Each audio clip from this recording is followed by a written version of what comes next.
Bonjour Oscar. Bonjour. C'est quoi ce truc, Game Holder? Alors, Game Holder, c'est un jeu de mots sur Game Over. C'est parce qu'on croit qu'en fait, au moment où on commence à être vieux, c'est fini les jeux vidéo et c'est le moment où ça commence. C'est le moment où tu arrives à la retraite, tu as du temps. Si t'as pas appris les jeux vidéo et le numérique, c'est le moment ou jamais, quoi. Donc, c'est un atelier qui est à la Gaîté Lyrique. Moi, j'étais à la Gaîté Lyrique dans l'espace jeux vidéo, je voyais des gens qui venaient et les plus beaux moments que j'ai vécu dans cet espace, c'est quand je montre un jeu complètement ouf à quelqu'un et que ce quelqu'un, sa vie, elle est un peu changée. Un peu, hein, c'est pas monstrueux, mais il découvre un univers qu'il connaissait pas, il découvre les jeux vidéo alors qu'il n'avait jamais joué à un jeu vidéo et il dit « Waouh, il s'y passe des trucs magnifiques ». Et là, moi, je me dis, bon, ok, c'est bon, j'ai fait mon boulot pour la journée. Ce soir, je vais me coucher tranquille. Et je me suis aperçu que ça existait beaucoup. Les enfants, ils font leur métier d'enfant, ils touchent à tout, ils foutent le bordel. Donc, eux, on n'a pas besoin de les accompagner dans les découvertes. Ceux qu'on a besoin d'accompagner dans la découverte, c'est des gens qui... C'est typiquement les gens qui font pas le premier pas eux-mêmes, en fait. Donc, si on est là avec eux pour faire le premier pas, on voit l'étincelle qui s'allume dans l'œil et on se dit, c'est bon, là maintenant je les laisse et ils vont faire... Typiquement, moi j'ai présenté Assassin's Creed, qui est un jeu pourtant d'assassin, à Peter Brook, le réalisateur et le metteur en scène. Et il y a passé 1h30. Mais lui, il tuait personne, il se baladait dans Florence, tu vois. Résultat, si tu veux, t'arrives à... C'est un voyage dans... Exactement. Il arrive... Alors, il fait un usage un peu détourné du jeu, parce que pour le coup, il assassine personne, il fait pas du tout ce que le jeu raconte comme histoire. Il se balade dans Florence. Et il surkiffe, parce qu'il se balade dans Florence, il saute partout, il vole, machin et tout. Et donc, Game Holder, c'est la formalisation de ça. On fait un atelier, on prend les publics les plus susceptibles d'avoir l'étincelle, c'est-à-dire les gens qui se sont pas encore foutus au numérique, genre... les seniors, et on leur montre les jeux vidéo. Mais t'as pas honte, t'apprends à des grands-mères à se battre. J'apprends à des grands-mères plusieurs trucs, mais en particulier, le premier truc que je leur dis quand elles arrivent à Game Holder, parce qu'en fait, comme c'est ouvert et gratuit, il y a toujours des nouveaux, etc. C'est, on vous a formé à l'école avec de l'intelligence déductive. Tu te tais, t'écoutes la leçon, et après tu fais l'exercice. Tu déduis d'un savoir qu'on t'a transmis l'application que t'en fais. Les jeux vidéo, c'est de l'intelligence intuitive. On te met dans une situation, c'est le dawa, tu comprends pas, et il faut que tu te débrouilles pour t'en sortir, de manière intuitive, avec tout ce que tu connais du monde dans lequel tu habites. Donc, si tu as joué à des jeux de plateforme avant, tu seras meilleur à des jeux de plateforme. Ton intelligence intuitive, elle se travaille comme ça. Donc, le truc que je leur apprends principalement, c'est à oublier qu'elles savent pas. C'est-à-dire, elles arrivent en disant « Ouais, mais moi, je connais pas ». Mais c'est pas grave. C'est le but de pas connaître et de découvrir. Parce que le truc, c'est que il faut pas attendre que je te transmette tout le savoir sur tout ce qu'il y a dans le jeu à faire. Il faut juste que tu apprennes un peu les bases. Et à partir des bases, tu y vas et je te laisse... T'expérimentes. Voilà. Et je les laisse toutes seules et elles jouent toutes seules. Moi, je suis pas là sur leur dos pendant tout le truc. Je les aide un peu à se débloquer de temps en temps, mais 90% du temps, voilà. Et elles ont pas peur de faire des erreurs, de faire des bêtises. Mais si, elles passent leur temps à avoir peur de la manette. Jusqu'à ce qu'elles passent peu à peu le truc où elles s'aperçoivent que tu peux tellement pas faire de bêtises que c'est... Ou c'est tellement pas grave. Voilà, non mais genre ça devient absurde d'en avoir peur. Donc résultat... Enfin, je veux dire, à part si elle prenait la télé et qu'elle la foutait par terre, effectivement, là c'est un petit peu une bêtise, c'est difficilement réparable. Mais tout le reste, c'est sans conséquence, quoi, de faire une bêtise dans un jeu vidéo. Tu perds une vie, tu reprends au début, tu machin, etc. Mais c'est un super apprentissage du numérique pour certaines qui n'ont pas d'ordi à la maison ou qui n'utilisent pas beaucoup les ordinateurs. Parce que justement, elles comprennent ce truc-là de l'intelligence intuitive. D'abord, tu fais et tu réfléchis en fonction de ce qui se passe. Et deux, il y a quasiment jamais de conséquences négatives. Et tu sais, s'il y en a qui, après devenus à Game Holder, sont partis jouer avec leur petit-fils ou leur petite-fille. Ah ouais, ça c'est typique. Il y en a beaucoup qui ont fait ça en fait. C'est-à-dire que le truc typique du jeu vidéo, enfin, ce qui le caractérise, c'est ce qu'on appelle le cercle magique. C'est genre j'agis sur la machine et la machine agit sur moi. Quand on connaît pas ça, on le comprend pas. De l'extérieur, tu vois quelqu'un qui fait ça et un écran qui s'agite. Donc tu te dis il est en train de regarder un film violent, quoi. Mais tu comprends pas du tout que la personne qui est en train de jouer, c'est elle qui est en train de faire tout ce qui se passe à l'écran.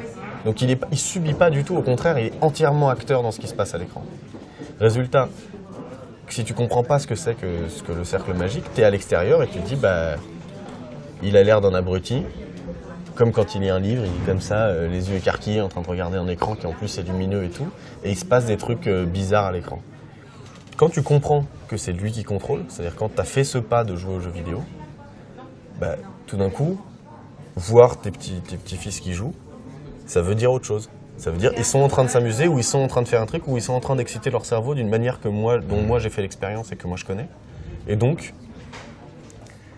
quand je les regarde jouer, bah, j'ai envie de jouer avec eux, ou je peux les conseiller, ou je peux leur dire fais ça, fais ça, fais ça, parce que je comprends que ce qui se passe à l'écran, ils en ont la maîtrise. Et pas ah bah tiens c'est rigolo, il y a Mario qui a sauté tout seul quoi. C'est pas Mario qui est en train de sauter, c'est eux qui sont en train de sauter. Donc on passe de saute Mario à vas-y saute le joueur quoi. Faire ce trajet là, c'est un trajet qui est difficile, mais qui justifie par exemple le succès de la Wii auprès des seniors, parce que le cercle magique il est évident sur la Wii. Je fais ça avec la manette, il y a un golfeur qui tape à l'écran, tu comprends tout de suite ce qui se passe. Ouais. Et donc on comprend, si tu veux, l'arbitre que le joueur a dans le jeu. Et ça, c'est hyper important qu'elles comprennent qu'elles doivent interagir avec le jeu, quoi. Et comment ça se passe avec... Tout à l'heure, tu me disais qu'elles adorent les jeux de baston. Bah, en fait, c'est ce que je disais, c'est elles détestent les jeux de baston parce que la couverture du jeu de baston, c'est de la violence. Ouais. Mais elles adorent les jeux dans lesquels elles se tapent dessus. Tu vois, les jeux de course, les jeux machin, elles aiment les jeux compétitifs, elles aiment les jeux dans lesquels elles se mesurent l'une à l'autre. Mais elles aiment pas les jeux de bagarre parce que c'est la bagarre, parce que c'est l'expression d'une violence. Ouais. Mais c'est autant l'expression d'une violence quand on fait la course. Tu vois, du dépassement de l'un sur l'autre, de machin, de la domination de l'un sur l'autre. C'est l'expression de la même violence mécaniquement. Seulement thématiquement, c'est pas de la brutalité, des gens qui se tapent sur la tête, des gens qui perdent, des gens qui... Enfin... Des gens qui sont KO, des gens qui gagnent l'un sur l'autre, etc. Quoi. Ils se tapent pas dessus avec des épées, ils se tapent pas dessus avec des coups de poing, etc. Comment t'expliques ? Enfin, ce matin, il y a que des dames. Ouais. C'est toujours comme ça ? Ou c'est majoritairement des dames ? C'est majoritairement des dames. Ce qu'on constate, c'est que les messieurs, quand ils veulent faire le pas de découvrir les jeux vidéo, généralement le font tout seuls.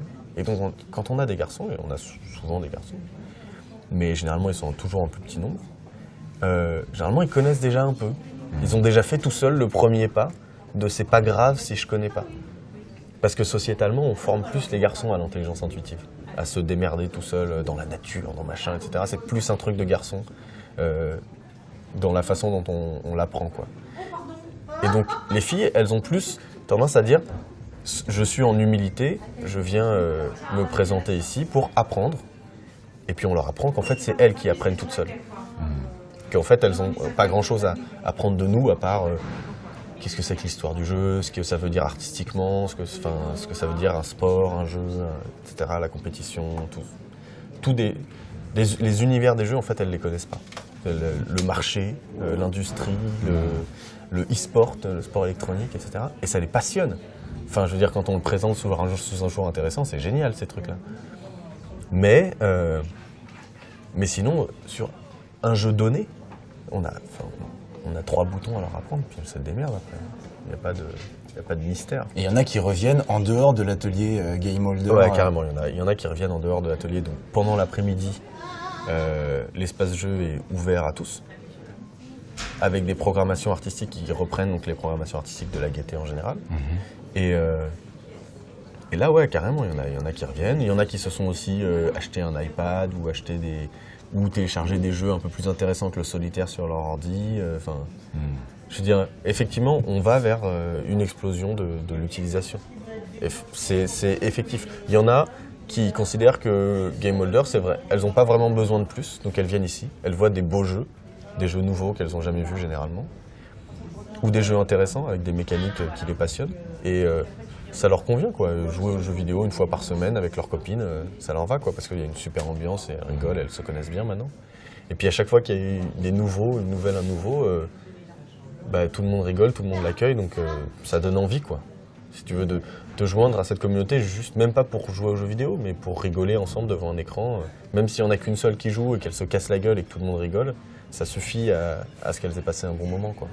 Et ce qu'elles t'expliquent quand elles viennent ici, c'est quoi? C'est pour jouer, c'est pour voir leurs copines, sur le jeu vidéo. Pourquoi le jeu vidéo plus qu'autre chose? Ah ben la curiosité en fait.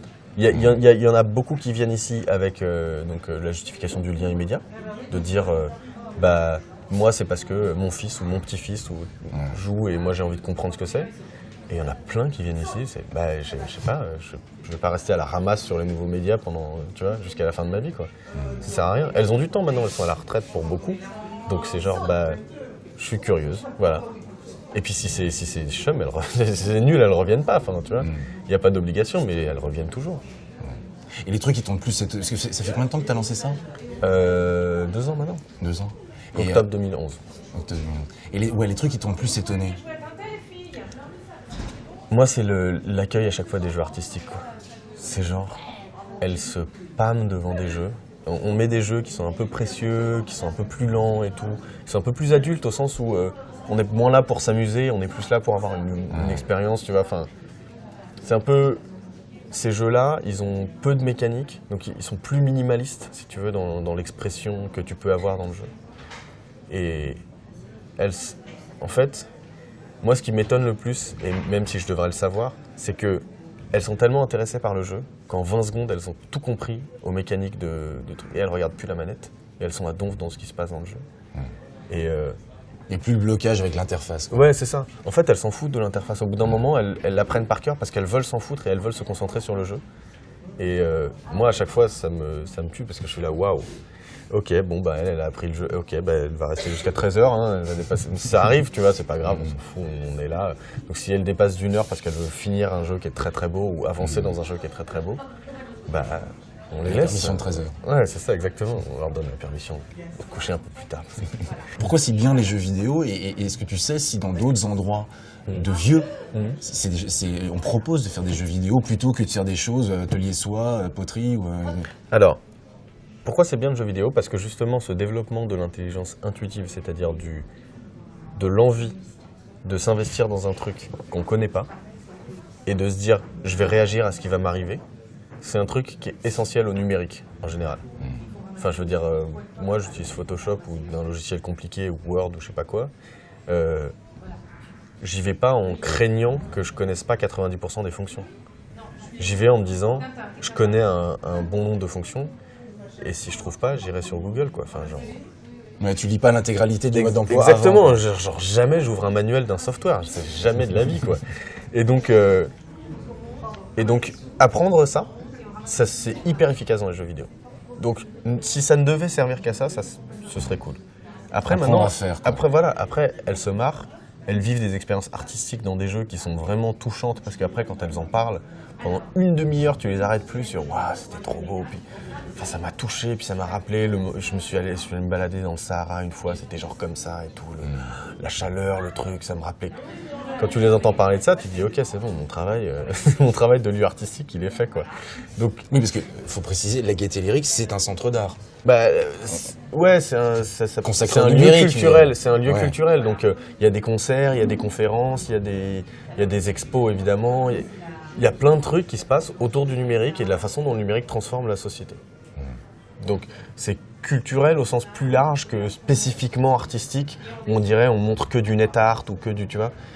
Mais dans les jeux vidéo, c'est vrai que c'est hyper important qu'on montre comment certains jeux vidéo artistiques transforment le monde. Alors aujourd'hui, on n'en a pas, mais des fois, il y a des gens, voilà, qui ont vraiment eu un bout de vie changé parce qu'ils avaient découvert un jeu vidéo. Et moi, je veux permettre ça, quoi. Et tant mieux si le jeu vidéo c'est pas connu, parce que finalement, moi, ça rend mon travail beaucoup plus simple. Il y a plein de jeux, il y a des centaines de jeux partout que je peux découvrir et présenter aux gens en 5 minutes et dire voilà la liste, vous êtes sur quelle plateforme, PC, Mac, iPad, machin. Ok, voilà la liste des 80 jeux qui vont vraiment qui peuvent vous le bouleverser. Pour moi, c'est simple. Mais c'est une éducation à l'image qui vaut. Le jeu vidéo, c'est pas mieux que le cinéma ou mieux que les livres. C'est un autre média qui est plus jeune, donc qui est moins profond généralement dans sa littérature, dans sa grammaire finalement, mais qui est tout aussi important. Donc moi, pourquoi les jeux vidéo plutôt que la poterie? Bah, je sais pas si elles ont envie. Parce que je sais faire des jeux vidéo, tu vois. C'est pour ça que je le fais. Mais pourquoi ça plutôt qu'autre chose? Bah, ça n'a pas plus de Pourquoi quoi. pas, Ouais, c'est ça, voilà. Est-ce que tu sais s'il y a des sites ou des blogs qui présentent les jeux qui plaisent vraiment justement à ces gens qui n'ont pas eu cette éducation intuitive dont tu parlais tout à Non, l'heure? j'en ai jamais vu, moi. J'en ai jamais vu. Peut-être que ça existe, je nie pas que ça Et existe. c'est quoi les jeux que tu recommanderais? Si je devais en faire un jeu à ma grand-mère. Un jeu à ta grand-mère? Elle a quoi ta grand-mère? C'est toujours ça la question. C'est sur quoi est-ce qu'elle va interagir? Parce que si elle maîtrise un peu la souris, elle pourra jouer à des jeux d'aventure ou à des jeux de puzzle ou à des jeux comme ça. C'est pas pareil si c'est sur tablette, si c'est sur Wii, sur Exactement. Kinect, Genre sur Wii, je vais te dire achète Wii Sport parce que Wii Sport c'est le truc parfait pour casser justement le truc du cercle magique et qu'elle comprenne ce qu'elle est en train de faire. Elle essaye de faire un truc, ça fait une espèce d'approximation qui ressemble à l'écran et elle dit yes. J'ai fait un strike au bowling. Si elle est sur iPad, je te dirais il y a des jeux d'énigmes qui sont géniaux où elle a juste à se casser un peu la tête, elle réfléchit sur ce qui se passe, etc. Ou alors des jeux de puzzle ou des jeux où il faut trouver des objets. Il y a des jeux où il faut trouver des objets qui sont juste géniaux. Enfin, ma grand-mère, on a fini par lui offrir un iPad, elle passe des plombes sur les jeux où il faut trouver des objets. Il y a un jeu qui s'appelle Little Things Forever, qui est sur iPad, qui est une tuerie quoi.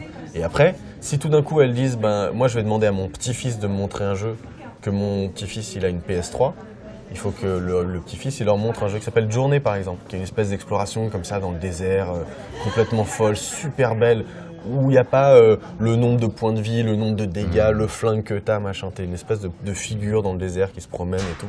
C'est super contemplatif. Si elles ont un ordi, il faut qu'elles jouent à Prune, qui est un espèce de jeu de course dans des tableaux abstraits complètement fous, qui est gratos sur internet, tu vois. Enfin, ça dépend du média qu'elles ont et plus ou moins de celui auquel elles ont des affinités. Parce que si elles ont déjà utilisé Word ou le net sur une tablette, forcément, allons là-dessus quoi. Si elles ont utilisé un PC et qu'elles savent utiliser une souris, allons là-dessus.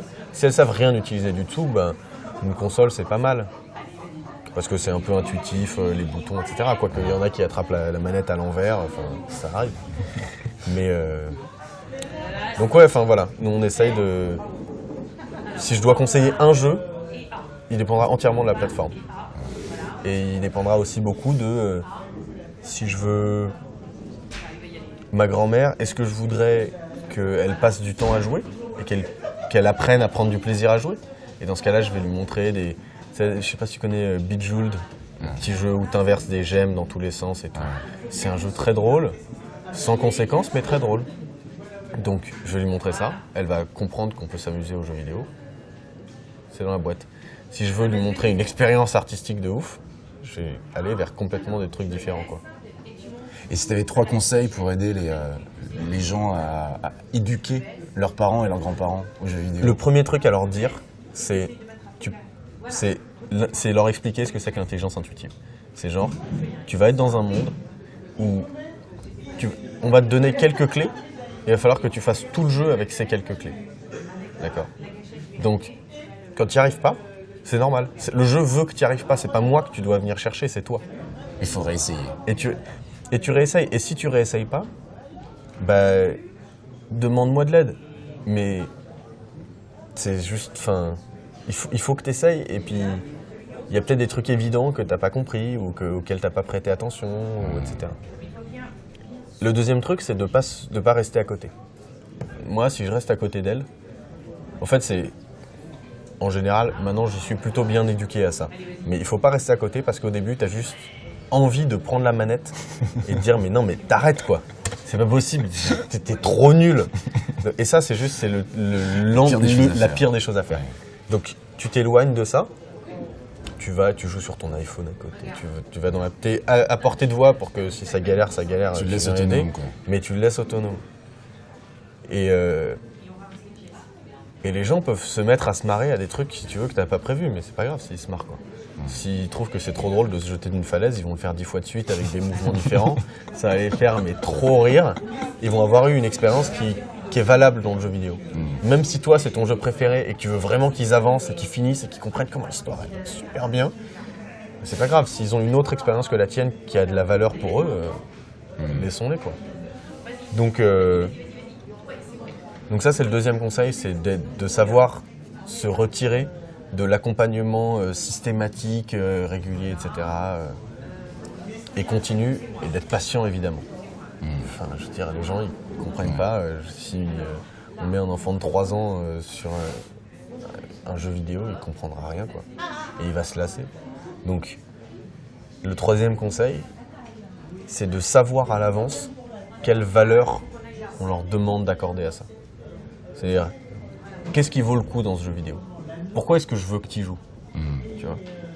Soit c'est parce que je veux que tu apprennes à t'amuser, et tu vas voir, on va s'amuser. Et dans ce cas-là, il faut que, moi, intellectuellement, je pousse ça. Je te montre comment on s'amuse dedans. Je te montre ce que c'est s'amuser dans un jeu vidéo. Parce que moi, il y a des jeux vidéo, où il y a des films ou des trucs super hilarants, et tu t'écris MDR sur ton clavier, mais t'es complètement poker face, tu vois, ça se voit pas que tu t'amuses du tout. Et le jeu vidéo, c'est pareil, il y a des choses il faut montrer où est la valeur et ce qu'elle peut être. Si ça va te donner du jus à ton cerveau pour se concentrer, essayer de résoudre un truc, et là, tac, ça fait l'étincelle, c'est magnifique et il se passe un truc trop beau et c'est parfait. Si c'est ça que je veux déclencher, il faut que je sache m'entraîner à le déclencher, quoi. Tu vois ce que je veux dire? Il faut que je sache quelle est la bonne approche pour que j'aide quelqu'un à le faire tout seul. Donc c'est savoir ce que je veux délivrer comme expérience avant de présenter le jeu à quelqu'un. Parce que si ce que je veux délivrer comme expérience, c'est je veux te montrer comment, si tu as fait les 5 heures de jeu, à la fin, la 6e heure, c'est waouh, c'est magnifique, bah, il faut que je lui apprenne qu'il va falloir que de toute façon, ma grand-mère ou mon grand-père se concentre un peu sur les 5 heures de jeu, comprennent tous les mécanismes et s'amusent à ça, etc. Pour que tout d'un coup, à la fin, tout soit retourné et que, tu vois, il y a des gens, genre, ils conseilleraient à un grand-père de jouer à Final Fantasy VII parce qu'à la fin, il y a un des personnages qui meurt et c'est genre, waouh, c'est trop bouleversant, ça fait pleurer et tout, et c'est magnifique. Ouais, mais tu vois, genre, ton grand-père qui joue à ça, il va pas du tout accrocher jusque-là, quoi, tu vois. Si la justification de l'ensemble de l'expérience et l'histoire, elle est géniale parce qu'à la fin, il y a un personnage qui meurt au bout de 20 heures de jeu, bah, c'est pas possible. Donc c'est savoir connaître l'expérience qu'on veut proposer, être patient et savoir se détacher de ça. C'est vraiment important. Il y a un truc qui m'a marqué tout à l'heure quand on discutait, c'était, tu disais que souvent c'est arrivé qu'ils ont comme des réactions d'enfants, c'est-à-dire qu'ils font des choses auxquelles tu n'aurais jamais pensé. Ah grave, mais tout le temps. Ils ont une naïveté par rapport aux jeux vidéo, si tu veux, qui est non seulement dans l'action, mais aussi dans l'interprétation. Dans l'action, des fois, ils font des trucs qui sont absurdes. Genre, ils sautent contre le mur, et ils sont persuadés qu'il va finir par casser le mur, forcément. Tu vois, dans la réalité, si quelqu'un saute contre un mur, il finit par se casser le mur. Donc tu fais, mais genre, ok. Ou alors, ils ont vu, tu sais, dans les jeux vidéo, il y a des codes visuels, genre il y a un mur qui se casse quand on court dedans. Donc maintenant, ils sont persuadés que tous les murs dans lesquels tu cours, ils se cassent. Dans tous les jeux. Dans tous les jeux. D'accord. Tu vois. Et il y a des trucs comme ça qui sont drôles, qui sont des espèces de transpositions d'un truc sur l'autre, ou d'un jeu sur l'autre, ou d'une mécanique qu'ils ont appris à un endroit, à un autre endroit. Et ça, c'est super marrant. Pour moi, ce résultat, ça donne des situations complètement absurdes et ridicules où, dans un jeu d'aventure, ils pensent que sauter sur la... Tu vois, t'as un jeu avec un mec un peu sérieux comme ça, qui est balèze, qui a un flingue et tout, parce qu'on essaye de leur montrer tous les jeux, donc résultat, voilà. Elles prennent ce jeu-là, elles essaient de sauter sur la tête d'un ennemi pour le tuer. Et tu fais, mais non, quoi. Jamais personne n'avait pensé à ça. Donc ça, c'est dans les... fait ça en Super Mario. Ouais, grave, ils ont fait ça dans Mario, pourquoi ça marcherait pas là, quoi. Et Elles pensent pas aux flingues. Hein? Elles pensent pas aux flingues. Elles n'ont pas pensé aux flingues. Et des fois, donc ça, c'est de la mécanique de jeu. Et des fois, c'est dans l'interprétation. C'est genre, voilà, il y a un personnage dans Hitman, le personnage, il soulève un corps pour le planquer. Et on essaye de leur faire jouer, voilà, des jeux qui sortent pour leur dire, voilà, ça a beaucoup de succès. Essayez de comprendre pourquoi sociétalement ça marche. Donc le jeu va pas beaucoup vous intéresser probablement, mais essayez de capter un peu comment ça marche. Le personnage, faut qu'il soulève un corps. Et elle est là, mais non, mais il va se faire mal au dos, là, c'est pas possible. C'est genre dans 2 mois, tu vois. Et t'es, ah ouais, d'accord. Bah, vous vous concentrez sur des détails qui, pour moi, sont pas du tout importants. Qui, je pense, n'étaient importants pour personne dans le monde entier. Donc, elles ont vraiment, voilà, ce regard qui est pas d'enfant, mais qui est naïf par rapport aux jeux vidéo, quoi. Donc, on l'applique à l'enfance, nous, mais... Et il y a des gens qui travaillent dans des maisons de retraite ou dans des clubs pour seniors qui viennent te voir pour essayer de faire ça chez eux aussi? Ouais, c'est ça, on fait une formation en fait sur comment tu fais un atelier jeux vidéo et comment tu fais un espace jeux vidéo dans une bibliothèque. Parce que maintenant les bibliothèques commencent à s'y intéresser sérieusement puisque c'est une ressource. Donc les bibliothèques, les médiathèques, elles ont des DVD, des films, du support digital, pourquoi pas du jeu vidéo? Donc ça commence ça vient. Alors nous on a la chance, on est les premiers, donc là tout le monde vient nous demander des conseils, donc on essaye d'être dans, justement de se faire de parler des jeux un peu indés, des jeux un peu précieux, des jeux un peu artistiques, qui sont aussi importants que les gros jeux dans lesquels tout le monde rigole. Et donc, ils sont aussi importants intellectuellement. Après, en poids monétaire, ils vendent 10 copies pendant que les gros jeux en vendent des millions. Mais effectivement, en importance, humainement, moi je pense que c'est important de les développer. Et donc effectivement, voilà, il y a de plus en plus de gens qui veulent développer cette présence-là des jeux vidéo à d'autres endroits que simplement dans la maison. Et tu leur as pas demandé de faire des critiques? Justement pour présenter, pour avoir sur le site de la Gaieté Lyrique, présentation des jeux vidéo, que ce soit fait en vidéo ou en texte. Ça c'est une très bonne idée. Nous on fait une présentation nous-mêmes des jeux en essayant d'être un peu innocent. C'est pour tous ceux qui peuvent pas venir, tu vois, à Game Holder, savoir alors pourquoi ce jeu-là il est intéressant. Ben, le truc c'est que il faut il faut souvent avoir les consoles. Nous on fait beaucoup de jeux consoles parce que c'est quand même plus commode pour elles. Mais parler de jeux Xbox pour des mamies qui en ont pas, si tu veux, c'est souvent un peu compliqué. Donc on parle des jeux iPad qu'on a.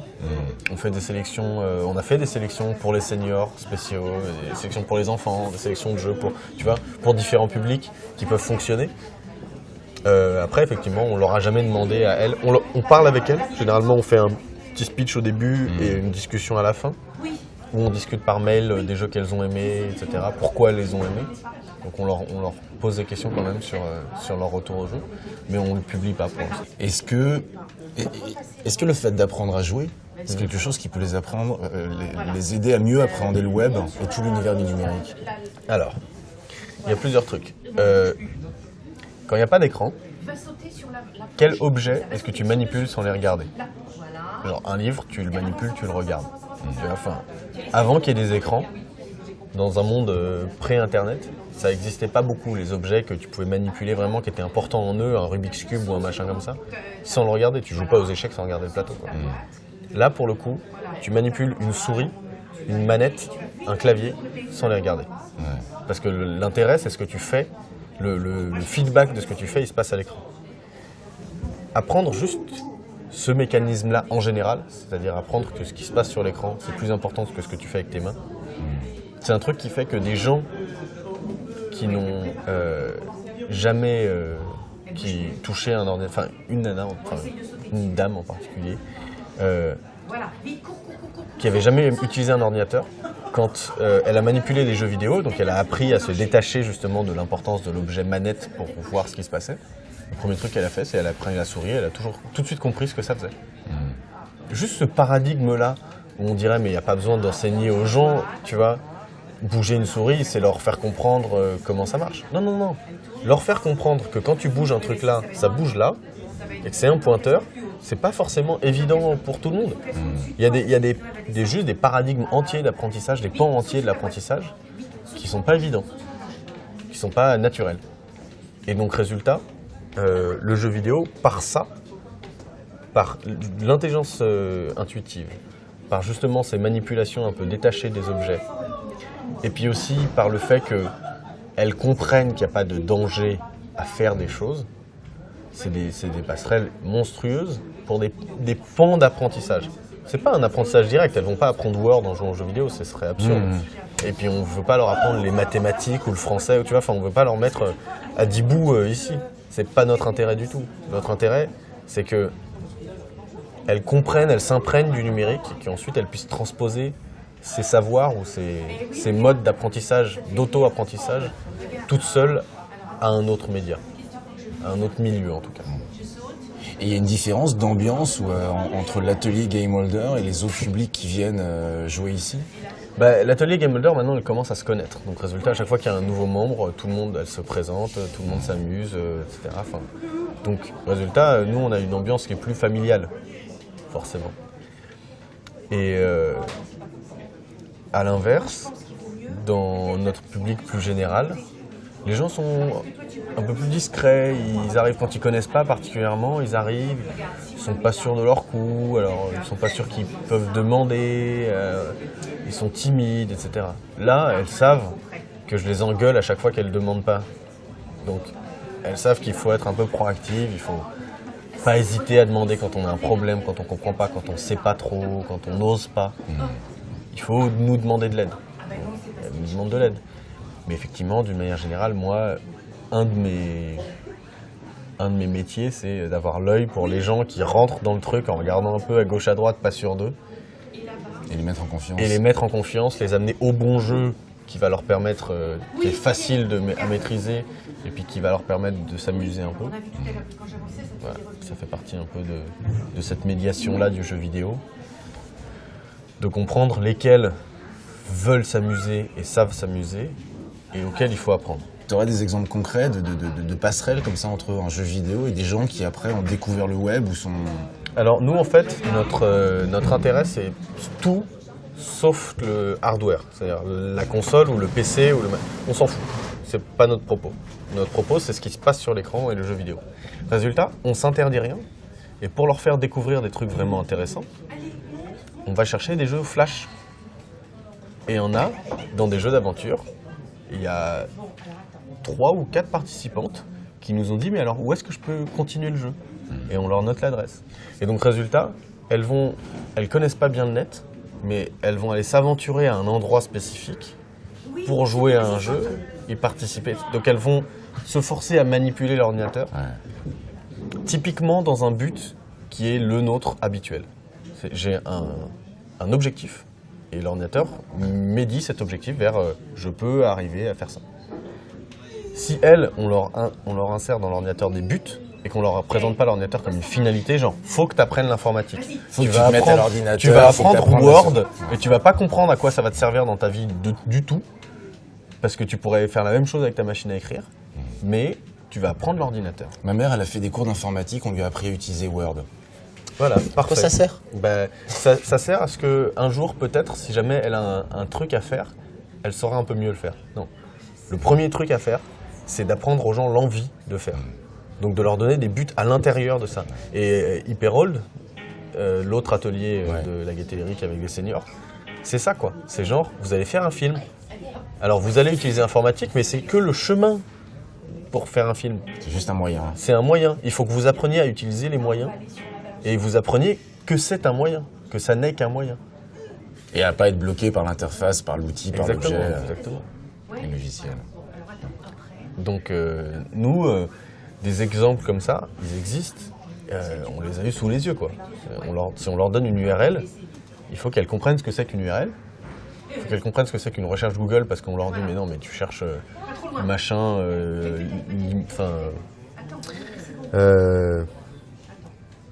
ILO par exemple, où tu cherches Skinny sur le net ou Coma, le jeu, qui est un petit jeu très très beau.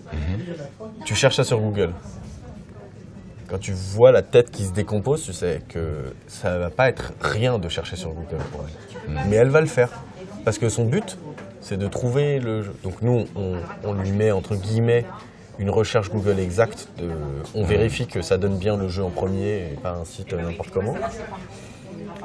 Et on lui dit voilà, tu cherches, tu rentres ça, tu tapes ça dans Google et tu vas trouver le jeu. Tu cliques sur le premier lien, tu vas trouver le jeu.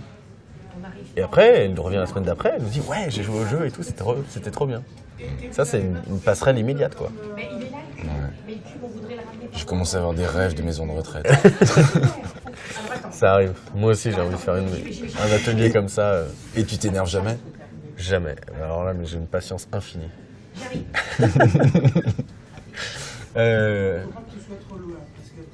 Volontairement, je me mets faussement en colère sur des trucs genre elles m'ont pas demandé de l'aide, elles sont restées coincées, sur elles n'osent pas jouer, etc. Là, je fais semblant de m'énerver.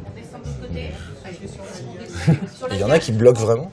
Ça t'est déjà arrivé sur un jeu ou qui arrive pas. Vraiment, il y a une sorte de blocage. Mais non, parce que justement, le truc, c'est que les jeux, c'est comme les films et les livres. Il y a des genres, et il y a des genres que t'aimes bien, et des genres que t'aimes pas.